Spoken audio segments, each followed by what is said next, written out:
9 million children die every year before they reach the age of 5. Picture an Asian tsunami of the sort we saw in 2004 that killed 250,000 people.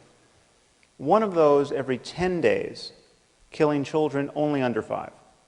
24,000 children a day, 1,000 an hour, 17 or so a minute. That means before I can get to the end of this sentence, some few children, very likely, will have died in terror and agony. Think of the parents of these children. Think of the fact that most of these men and women believe in God and are praying at this moment for their children to be spared. And their prayers will not be answered. Any God who would allow children by the millions to suffer and die in this way, and their parents to grieve in this way, either can do nothing to help them or doesn't care to. He is therefore either impotent or evil. One thing should be crystal clear to you.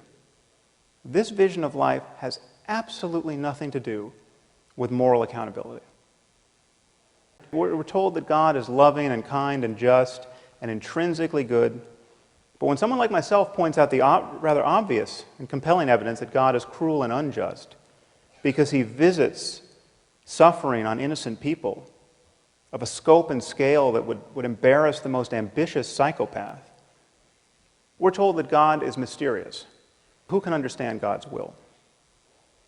Okay, and yet this is precisely, this merely human understanding of God's will is precisely what believers use to establish his goodness in the first place.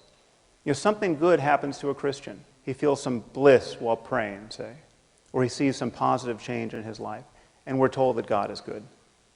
But when children by the tens of thousands are torn from their parents' arms and drowned, we're told that God is mysterious. And if God is good and loving and just and kind, and he wanted to guide us morally with a book, why give us a book that supports slavery? Why give us a book that admonishes us to kill people for imaginary crimes like witchcraft?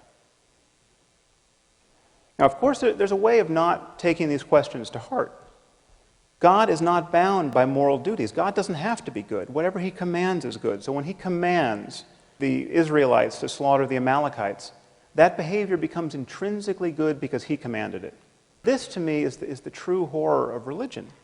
Okay, it allows perfectly decent and sane people to believe by the billions what only lunatics could believe on their own. If you wake up tomorrow morning thinking that saying a few Latin words over your pancakes is going to turn them into the body of Elvis Presley, you have lost your mind.